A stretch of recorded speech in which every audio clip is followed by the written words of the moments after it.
વલસાડ જિલ્લામાં દીપડાનો આતંક યથાવત. ગડોઈ ગામે દીપડાનો ખોફ. ગામના છેવાડે એક સાથે 2 દીપડા દેખાયા. 2 દીપડાના કારણે ગામમાં ભયનો માહોલ. સ્થાનિકો દ્વારા વન વિભાગને જાણ કરાઈ છે. વન વિભાગે પાંજરા ગોઠવ્યા છે. તો આ તરફના જે દ્રશ્યો આપ જોઈ રહ્યા છો, વલસાડ જિલ્લામાં દીપડાનો જે આતંક છે તે યથાવત જોવા મળી રહ્યો છે. ગડોઈ ગામે દીપડાનો ખોફ તે માટે સ્વાભાવિક રીતે છે, કારણ કે અત્યાર સુધીમાં કેટલીક ઘટનાઓ એવી બની છે કે જેમાં નાના બાળકોથી લઈ અને વૃદ્ધો ઉપર દીપડા હુમલા કરી ચૂક્યા છે. રાત્રિ દરમિયાન, બપોર દરમિયાન તેઓને ખેંચીને ખેતરમાં અને જંગલ વિસ્તારમાં લઈ જાય છે અને ત્યારબાદ તે ખોરાક તરીકે શિકાર કરતા હોવાને કારણે સ્થાનિકોમાં ભયનો માહોલ જોવા મળી રહ્યો છે. ગામના છેવાડે એક સાથે 2 દીપડા દેખાતા આ ડરનો માહોલ જોવા મળી રહ્યો છે.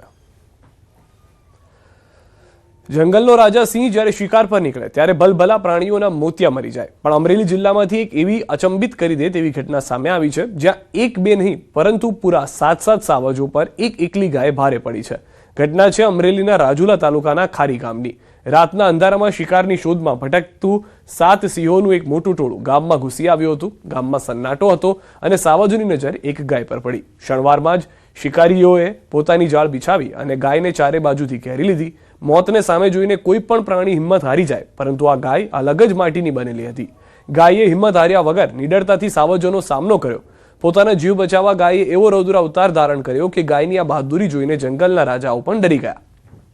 હિંમત હાર્યા વિના ગાયે શિંગડા ભરાવીને એવો ભયંકર પ્રતિકાર કર્યો કે સાવજોના હોશ ઉડી ગયા. શિકાર કરવા આવેલા જંગલના રાજાઓને ગાયના આક્રમણ સામે ઝૂકવું પડ્યું અને પોતાના જીવ બચાવીને ઊભી પૂંછડીએ ભાગવું પડ્યું. આ અદ્ભુત લડાઈમાં નીડર ગાય તો બચી ગઈ અને 7 સિંહોને ભૂખ્યા પેટે પાછા ફરવું પડ્યું. ગાયનો શિકાર કરવામાં નિષ્ફળ ગયેલા સાવજોએ ગુસ્સામાં એક નાની વાછરડીનું મારણ કર્યું. આ ઘટનાએ સાબિત કરી દીધું કે હિંમત આગળ મોટા મોટા બળવાન પણ હારી જાય છે. પરંતુ બીજી તરફ એક સાથે 7 સિંહ ખારી ગામમાં ઘૂસતા સ્થાનિક લોકોમાં હાલ ભારે ફફડાટ વ્યાપી ગયો છે અને લોકો રાતના સમયે ઘરની બહાર નીકળતા પણ ડરી રહ્યા છે.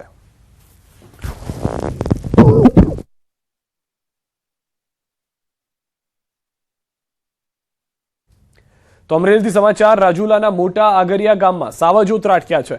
4 સાવજોએ મોટા આગરિયા ગામને બાનમાં લીધું હોય તેવા દ્રશ્યો સર્જાયા છે.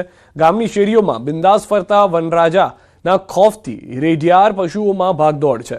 શિકારની શોધમાં ફરતા 4 સાવજો સીસીટીવી કેમેરામાં કેદ થયા. રાજુલાના મોટા આગરિયા ગામમાં છાશવારે સાવજો ચડી આવે છે. ગ્રામ્ય વિસ્તારોમાં સાવજોના વધતા આંટાફેરાથી પશુપાલકો અને ગ્રામજનોમાં ફફડાટ છે.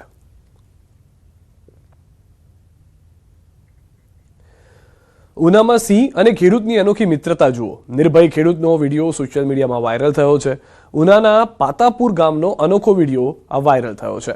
આગળ સિંહ પરિવાર અને પાછળ ખેડૂત નિર્ભયતાથી ખેતરમાં જતા ખેડૂત કેમેરામાં કેદ થાય છે. 1 વર્ષથી વિસ્તારમાં સિંહનો વસવાટ. ગામમાં સિંહ હુમલાની એક પણ ઘટના નહીં.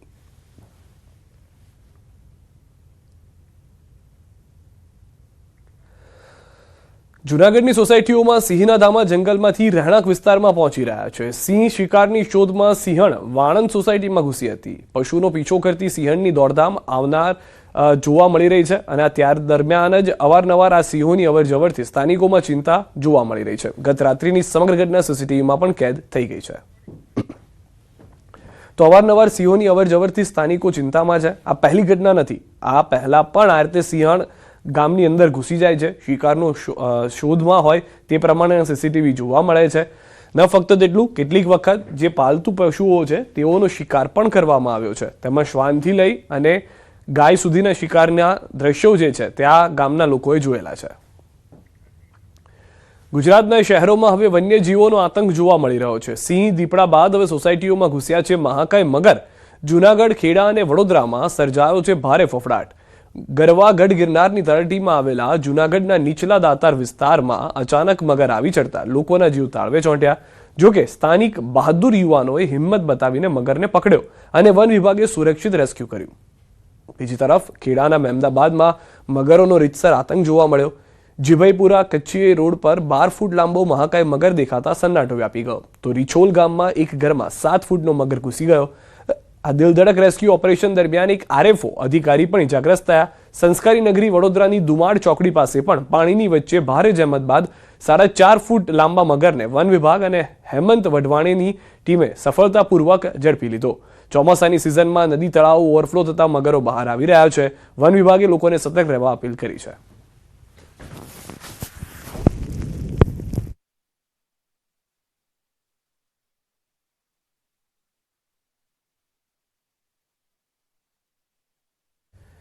પાણી ભરેલા ખાડામાં બાઇક સ્લીપ થતા યુવકનું મોત થયું છે. આ ગંભીર ઘટના સુરતમાં બની.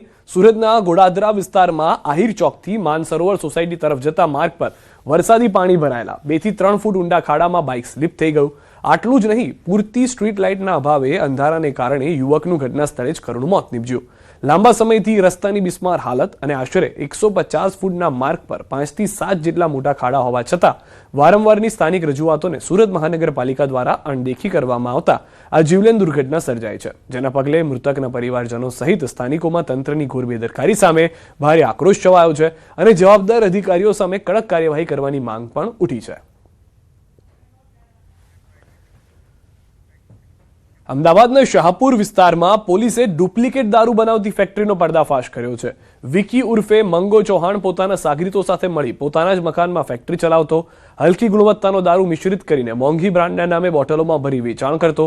માહિતીના આધારે પીસીબીએ દરોડા પાડી 4 આરોપીઓને ઝડપી પાડ્યા. પોલીસે રૂપિયા 1.56 લાખનો મુદ્દામાલ કબજે કરી વધુ તપાસ શરૂ કરી. પ્રાથમિક તપાસમાં 4 આરોપીઓ પગાર પર કામ કરતા હોવાનું સામે આવ્યું છે, જ્યારે દારૂની ખાલી બોટલ, સ્ટીકર અને અન્ય સામગ્રી ક્યાંથી લાવવામાં આવી હતી તે અંગે પણ પોલીસ તપાસ કરી રહી છે. વિકી ઉર્ફે મંગો ચૌહાણ સામે અગાઉ પણ અનેક ગુનાઓ નોંધાયેલા હોવાનું સામે આવ્યું છે. આ કેસમાં મુખ્યત્વે 4 આરોપી હાલ પકડાયેલા છે.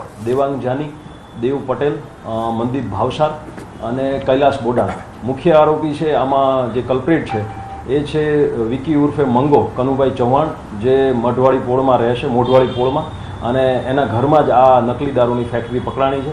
મુખ્ય આરોપી પકડવાના બાકી છે અને જે પકડાયેલા 4 આરોપી છે એ હાલ જ્યુડિશિયલ કસ્ટડીમાં રિમાન્ડ પર છે.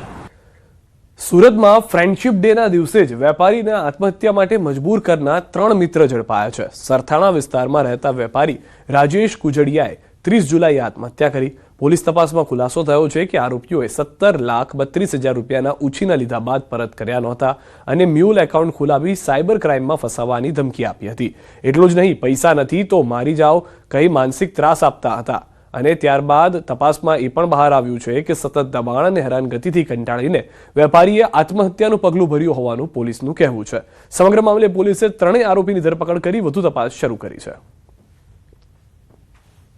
જેઓ મરણ ગયેલ છે તેમનું નામ છે રાજેશભાઈ કુંજડિયા, જેમના દ્વારા એમના મિત્રો 3 મિત્રો છે, જેમનું નામ છે ઘનશ્યામભાઈ નકુમ, નિક્ષિત ગરસંડિયા, આશીષ ઉર્ફે દાદી આહિર, જેમને હાથ ઉછીના પૈસા આપવામાં આવ્યા હતા, જેની ટોટલ અમાઉન્ટ હતી 17,32,000 રૂપિયા.